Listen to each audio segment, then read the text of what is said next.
now and share our presentation. Let me.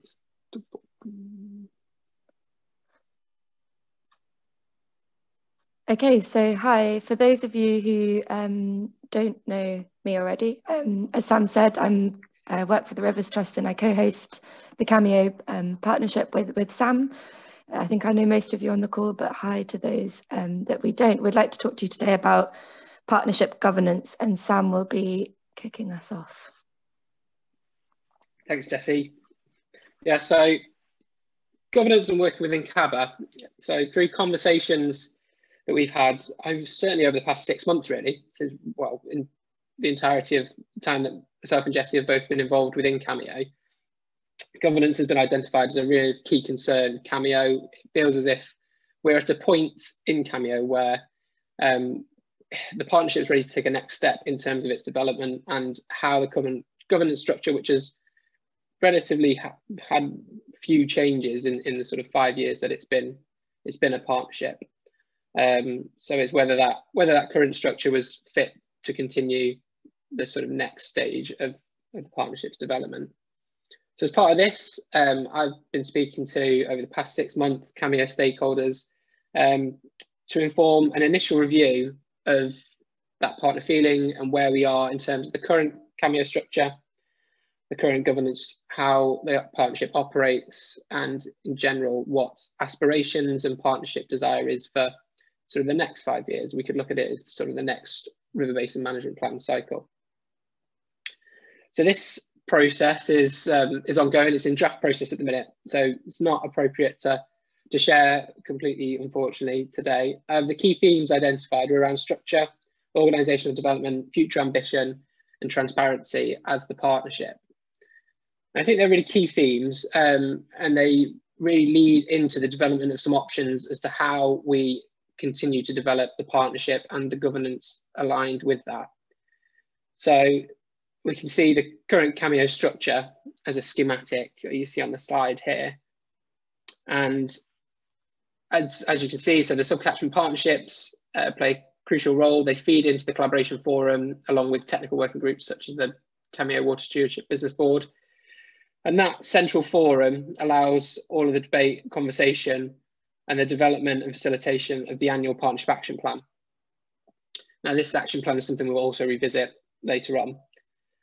And the design of this structure has been really to provide as much agency as possible to sub-catchment partnerships to allow them to develop their own local action plans to deliver for local benefits within that catchment scale. However, the governance is relatively loose in terms of the host agreement between the Rivers Trust and Anglian Water act as that formal arrangement.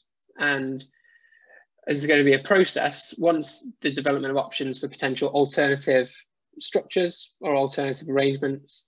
There's going to be a process to embed and achieve the best outcome.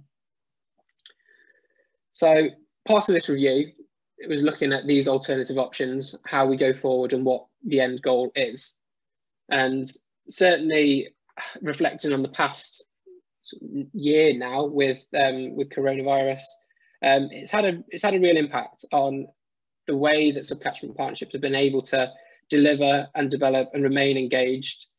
So I think the sort of key output of the next 12 months will be to continue that development of sub-catchment partnerships, to continue from a host perspective, facilitating and allowing them to develop, to deliver those local gains.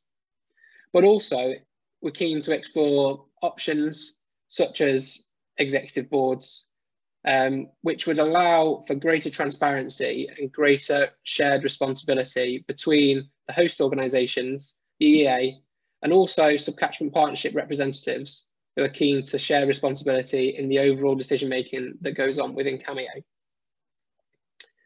So this process will be part of the wider catchment strategy, which again we'll mention later in this presentation. But as an additional option, it's one that we've identified that could perhaps work and could perhaps allow the partnership to develop beyond the current structure. So just moving on to funding, and now funding, I'm keen to stress here, is not identifying or bringing in new funds. There's no unlimited money pot, unfortunately. But what it does mean from a partnership perspective, and certainly from CamEO, is that there's greater budget transparency across the partnership. So that means that, you know, there'd be a fully structured accounts system that is, you know, able to view for a potential executive board. So there's a shared responsibility on where the money that CamEO brings in is spent across the subcatchment partnerships. But that shared responsibility also relates to supporting the hosts, in that case, bringing in catchment scale funding for projects to be delivered right across CamEO, rather than identifying local projects from local fund pots. This is also similar to the resources. So lots of conversations I've had across CamEO and with subcatchment partners has suggested that beyond what they have at the minute with their excellent volunteer force, the identification and bringing in additional funds for a shared resource, whether that be a project officer or a part-time paid member of staff, is a really key step in the next development of CamEO.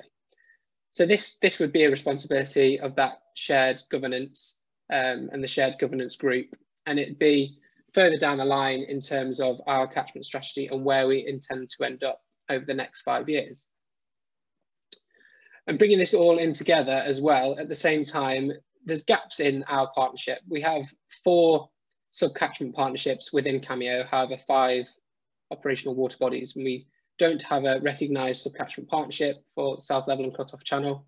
So these gaps, both geographical and stakeholder, are key to address. There are partners who've been involved in CamEO previously that are no longer involved in CamEO, and it's reaching out to those and potentially re-engaging people who didn't find benefit from CamEO at one point, but may now find benefit going forward in our shared strategy and shared vision. And this is all down to, you know, driving our inclusive partnership that's really central to the CamEO vision. So I'm going to just pass over to Jessie now for a touch on the WaterCo governance review. Thank you, Sam. So just to put the CamEO partnership into some wider context, obviously we're aware of embedding CamEO within CABA, the catchment-based approach, but also CamEO has fed into the EU WaterCo governance project in terms of findings around co-governance processes.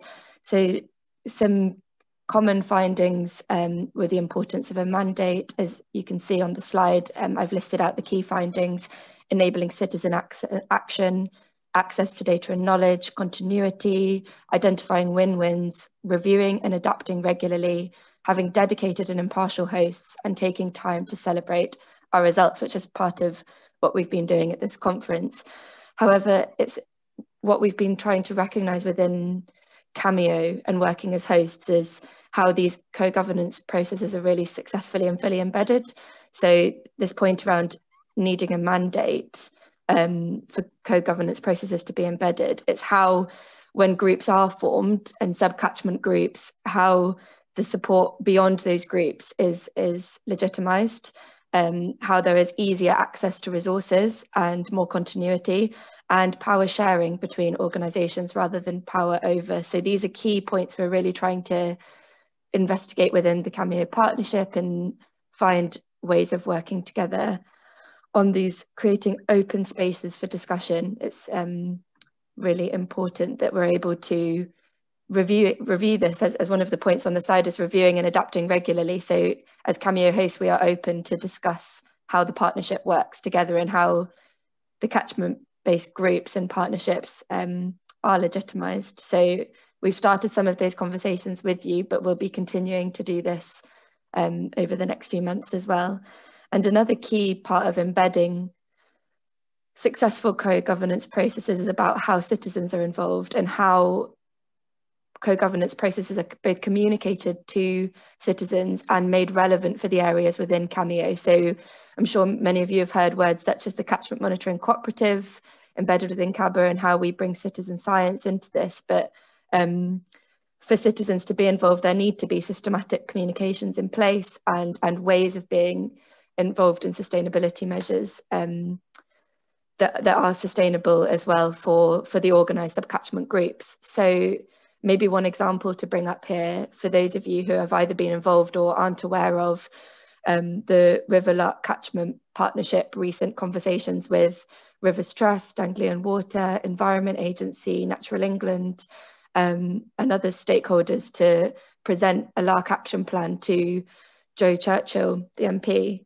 Is all of this is around how we work together, legitimise support, and create sustainable and real action plans for our subcatchment groups within CamEO. So all of these things are what we're looking to get into more as hosts with yourselves over the next few months. So we just wanted to put that into context a bit with another report that's being written. But I'll hand back over to Sam to come back into our CamEO strategy and action thinking.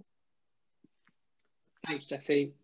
Yeah, so as I mentioned before, the catchment strategy and action planning. So CamEO has an action plan, and it's an annual action plan currently that is updated annually, and there are actions for subcatchment partnerships to deliver on. These are reviewed on an annual basis. However, through the process that we've been through over the last couple of months, we've identified subcatchment priorities through the River Basin Management Plan catchment pages process, and we were able to embed those within the River Basin Management Plan. So we would like to echo that sort of structure and develop a more strategic overview of a catchment strategy. So in delivering this catchment strategy, we want to achieve and deliver over a longer period of time to allow more agency for subcatchment partnerships to develop their local action plans to deliver against the CamEO objectives and vision. So this wouldn't necessarily require a rewrite of an action plan on an annual basis, but more of a longer term strategic overview of where we intend the partnership to be and develop to within the 5-year period. This would allow us to embed those governance review findings into the catchment strategy as part of the structure and the direction of travel for the partnership. So, and as you can see here, as part of the governance review process, there was questions asked on the action plan and how participants felt relating to the 6 key areas. And the overwhelming findings suggested that the 6 key areas were still key to the CamEO vision, and where CamEO partners wanted to be working and delivering, they still support projects and are key to where we want to drive the partnership and focus our resources. So they will remain as our key focuses. However, they'll be embedded within a longer term strategy to embed some of those longer term vision findings. So if you move on, Jessie. Thank you. So again, as part of the EA catchment pages process that CamEO submitted, we were required to provide the vision. Now, the vision wasn't necessarily a section of the catchment pages that was considered for or considered necessary for review as part of that process. It was more of a fill in your vision. However, it was clear through the engagement that both myself and Jessie did with subcatchment partners that the vision still wasn't quite right, and it didn't fit the current view of everyone. So we went away and we tried to tweak the vision to create a more inclusive vision that reflected everyone's feelings and how everyone felt. However, the catchment strategy that we will develop must deliver on this vision. And there's going to be a continued opportunity for revision over the next coming months as we co-develop the 5-year strategy with the revised governance and bottom-up action plans. So this is one to look out for as something we'll be working with you with. So next slide, please, Jessie. So there's a bit of a forward look. Over the next quarter and going forward into the end of the year, we'll engage with partnerships to complete the CamEO story map in preparation to publish alongside the redesign website. You'll hear a little bit more about this in a minute. We'll also begin the catchment strategy development with opportunities for collaborative input from partners through workshops and to support the development of subcatchment partnership action plans. So we'll be working with subcatchment partnerships to support them through this process of developing to really re-engage through meetings, whether that's virtual or in situ, and we'll look to develop these action plans so that we can really start delivering come the summer. Thanks, Jessie. Thank you. Yeah, just to add to what Sam said, just to reinforce the view of subcatchment owning these action plans, whereas the 5-year strategy would more be how they feed into those as well. So this is really the two deliverables that we need to think about, the strategy and then the action plan. So we'll engage with you more on those. But as part of those communications, as Sam mentioned, we have the website and the story map in concurrent development at the moment, and really appreciate all the effort that's gone into really filling out those the last month. And we've got a bit more of a way to go, but we'd like to publish it and start embedding the story map on websites as soon as possible. And then we also send out highlights and action notes, which we keep a copy of. So we'll try and find a way of embedding those within the website or the story map, but they're useful summaries for kind of looking back over what we've discussed at the collaboration forums and so forth. So we just wanted to talk to you a bit about the story map today. The last time we presented the story map to CamEO groups was when we were really in initial phases of thinking about the structure of it.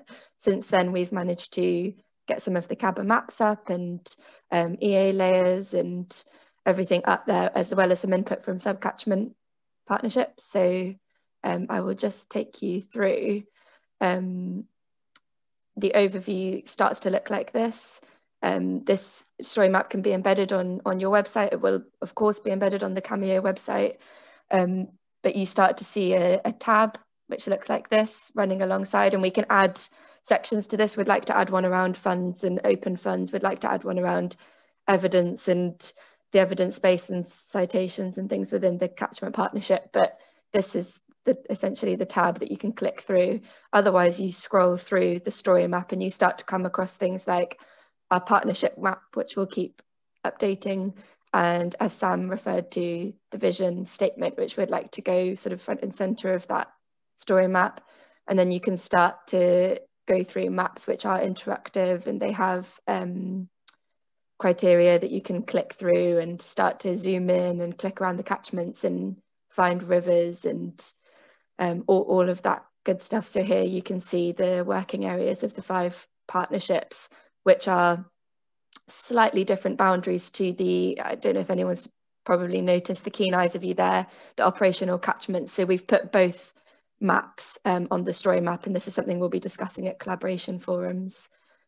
So we've been working with our LCP, and we'd like to get more information up there from WISI, Little and Thet and CAM.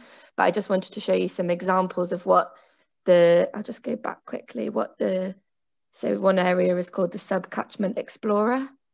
So what we'd like to do is, after the introduction and vision, show the Subcatchment Explorer, which will take us through subcatchment areas, but then also wider CamEO focused catchment priorities and challenges.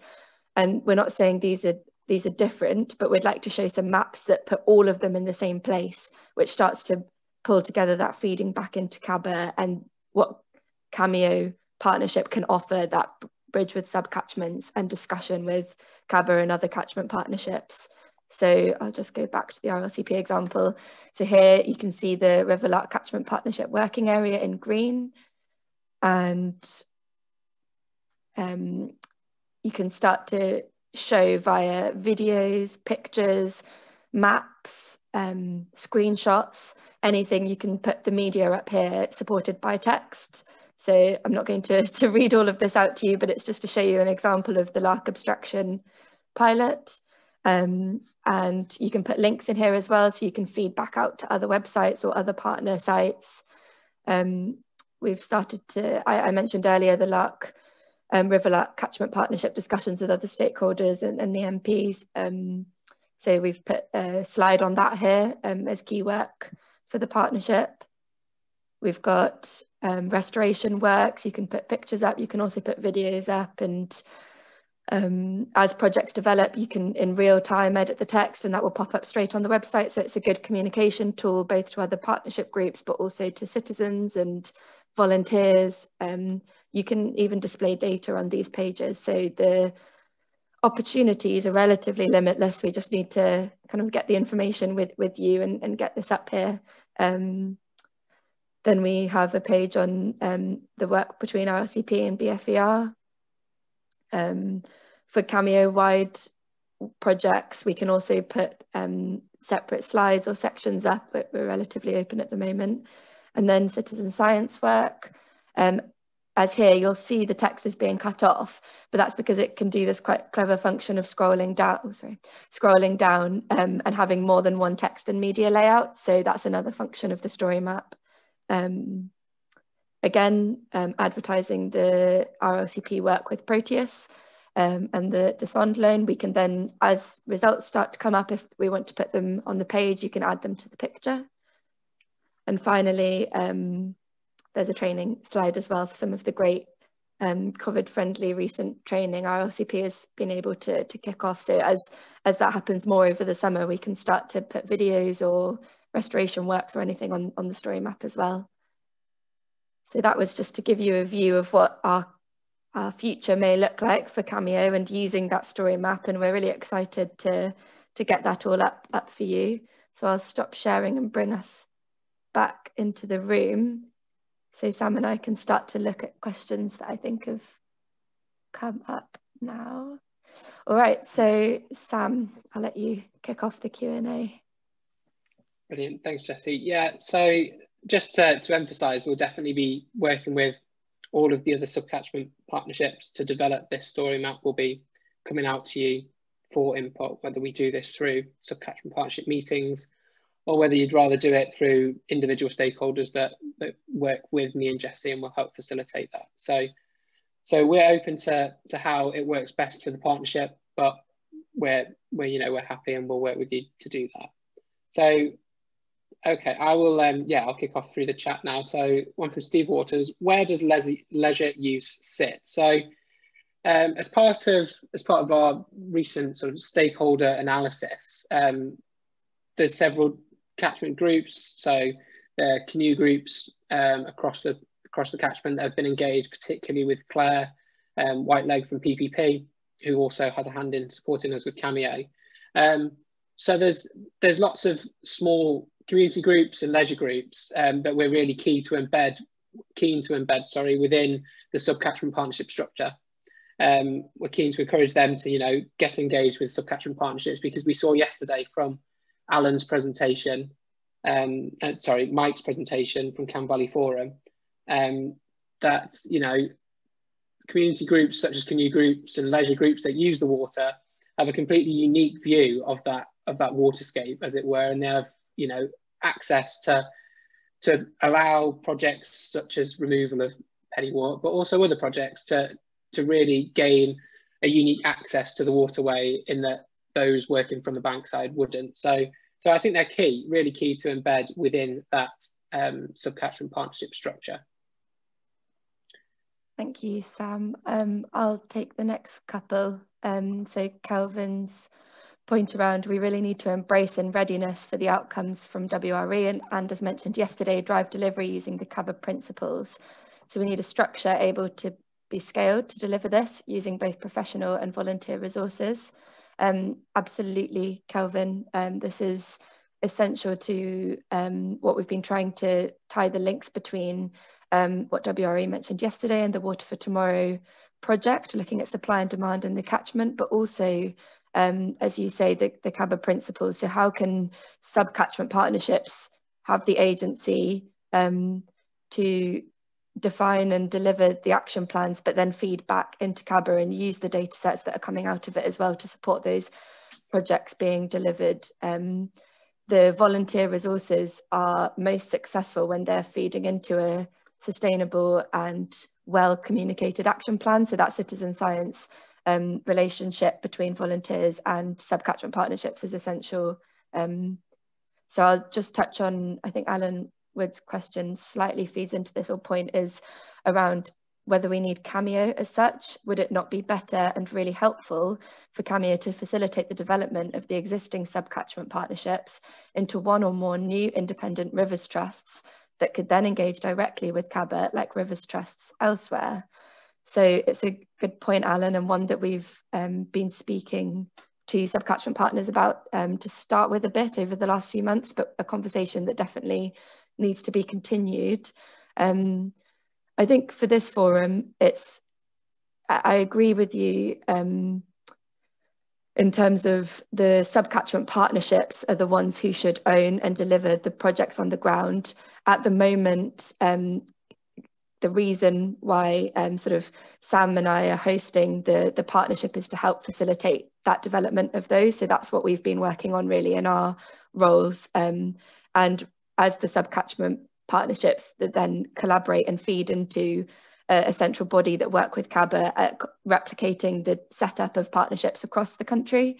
But absolutely, I know that CamEO works a lot with Norfolk Rivers Trust to support to host the Broadland Catchment Partnership. So this is definitely a whole conversation we need to keep going following this conference, and how subcatchment partnerships really are able to deliver that work and then use the CABA support as best as possible.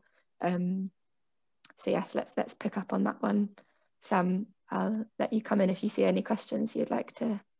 Excellent. Yeah, I'll just pick up on that one as well. I know Chris's points about partnerships developing into potential charitable trusts, similar to the way RLCP has charity status, and the coordination at CamEO level. And I echo this, but also, and your point there, Jessie, about us really being there to facilitate that development. I think in an ideal world, you know, there would be 5 really strong subcatchment partnerships that would stand on their own 2 feet and work as local rivers trusts or within a larger CamEO-based rivers trust, and they would be entrusted as subcatchment partnerships and members within that area.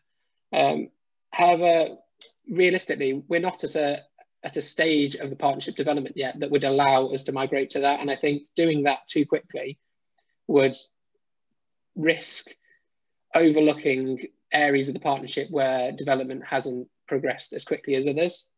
But this is all consideration for that 5-year catchment strategy. I mean, we are aligning this longer term strategy with where we want to be in 5 years' time. So these conversations about embedding governance and embedding a new structure can really sort of be the beginnings of a more formalized structure towards the end of that 5-year cycle. I anticipate when we come to renew that 5-year strategy that the landscape will be very different, and we'll be looking at potential organisations, or we may have already got organisational bodies developed within CamEO. So I think it's just an interesting point to bear in mind, and one that we'll definitely look to embed within that catchment strategy in a longitudinal way. But yeah, it's good thinking, and it's good that everyone is sort of thinking along the same lines. But I'll just pick up Libby's point about CABA may not be the best approach for chalk streams. There needs to be collaboration across the aquifer. Absolutely, there needs to be collaboration across the aquifer. CamEO is fully supportive of the working group that Charles Raisley Wilson is working with for CABA, but also the ministerial group supporting chalk streams. You know, we have several chalk streams within our area, and we've looked at those yesterday in some detail.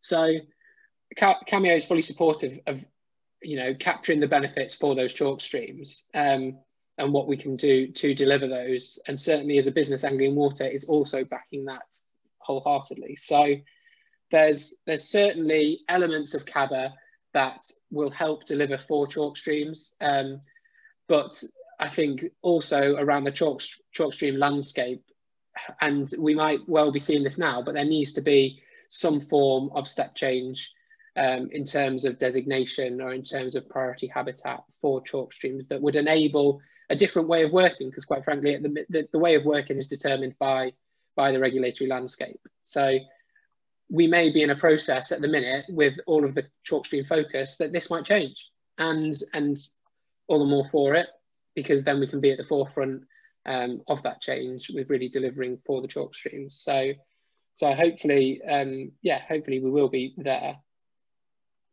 So I'll just pick up Rachel Rachel's question as well. Do we have an active south level subcatchment now? No is the answer. There's no active subcatchment partnership in the south level. There is partnership activity, and Cambridge WaterCo recently started the New Life on the Old West project, which I'm really hopeful will increase partnership activity across the New River area of the south level. Well, south level and cut-off channel catchment, I should say.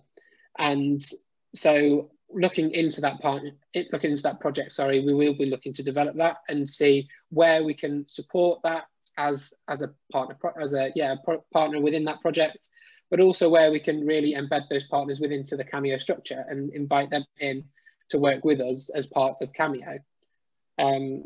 So hopefully that has answered. Yeah, I'd just like to pick up on Robert Stanford's question about does this approach, and I think you mean the general CamEO current approach, but does this approach facilitate top-down and bottom-up exploration? And I guess my answer to that would be it's trying to do that, but what we're also trying to do is side-to-side governance and power sharing governance, as well as bridging the gap between top-down and bottom-up. And the risk is that you just put a sort of a management level in between top-down and bottom-up that just kind of talks all the time. What we're really trying to do is shift that view. So yes, CABA can try to provide mandates and data and support to catchment partnerships and sub-catchment partnership groups, and sub-catchment partnership groups from bottom up can really be empowered to own and deliver their plans and feed back into CABA. But what's also an interesting view is we're all organisations working within the sub-catchment partnerships as well. So how do we really have those open conversations supported by partnerships who are owning those plans is what we're trying to explore here. And working with other catchment, because all catchment partnerships are investigating this at the moment. So we've started talking to the Broadland Catchment Partnership and others as well about how we can really successfully drive this collaboration. So it's a great question, and happy to talk to you about it more following this conference, but I think it's an interesting point. And then Sam, I'll just take Helen Blower's point as well, and I'll probably let you come in on this one as well, because it's something we've been trying to explore. So I'll just read it out because I think it is helpful. Surely we have had lots of this with CamEO already. It's the same issue we had with the WISI, and that there is a lot of talk, pictures and things, but we need to be doing projects on the ground, not trying to reinvent the wheel. It's nice in some respects to see what others are doing, but there's lots of silo working. Sitting in the EA dealing with incidents, we don't know why we get calls sometimes about work going on in certain rivers, who is doing it and what it is. So absolutely, Helen, what we're not trying to do is reinvent the wheel. What we're trying to do is almost put everything in one place so the partners can get past that first step where you go, what's going on? Let's have lots of meetings to find out what's going on. And we can skip straight to that moment of talking actively on the ground. How are the action plans being delivered? Where can partners be more engaged? How can partners address what's already going on to design those? So those sub-catchment partnership meetings are really important. And what we've been trying to re-establish in the WISI are those sub-catchment meetings need to go straight into those issues rather than everyone trying to catch up with the last 6 months, so that we can really successfully deliver those action plans. So what we're also really opening to hear is if partners do feel like a wheel is being reinvented, please do communicate that with us, because what we want to be doing is supporting those shelf-ready projects ready for delivered, and partners actually being aware of those and working on them together. And it's something we've been investigating in the Wensum, within the Broadland and other areas too, with the Rivers Trust. So yes, agree with your point, but we are trying to work on that too. And yeah, Sam, just pick up on that, Jessie. And I think all organisations will experience some element of silo work, and I think it's just the nature of business. However, you decided sort of the operations that I've been through before, looking at silo work, and the best way out of that is communication, and that's absolutely what we're trying to drive with the story map. Just echoing all of Jessie's points there. So yeah, just want to support that, what you just said, Jessie. Are we able to share a link to the story map? Not just yet. We're really keen to get input from all the sub-catchment partnerships before we publish it. It would just look a little bit incomplete, but that will be part of the coming process, and we're aiming to do that in the very, very near future. So watch this space on the story map. And then sorry, Sam, just to add to that. While we can't physically share a published link just because we need to press publish, what we are happy to do is have meetings if you want to input things now before it's published. So it's an ongoing updated document. So if you do want to reach out to us and I can physically show it to you from my laptop, we're happy to do that. Yes, yeah, it's a good point. It's a good point. And just picking up Nigel Simpson's question as we sort of hit our time limit. Is there a plan to link the county local authority nature recovery strategies, which will be required of all local authorities, planning authorities under the new Environment Bill? Absolutely. Part of the catchment strategy is embedding legislature and all of the strategies that are currently out there. You know, we don't want to be reinventing things with our own CamEO strategy or not taking in full account of what is coming in that sort of regulatory landscape. So there's absolutely a need to take in all account of any strategies that are out there to be part of that. And I think we've actually come to the end of the question. So thanks very much for all your questions and for all the comments and communication in the chat.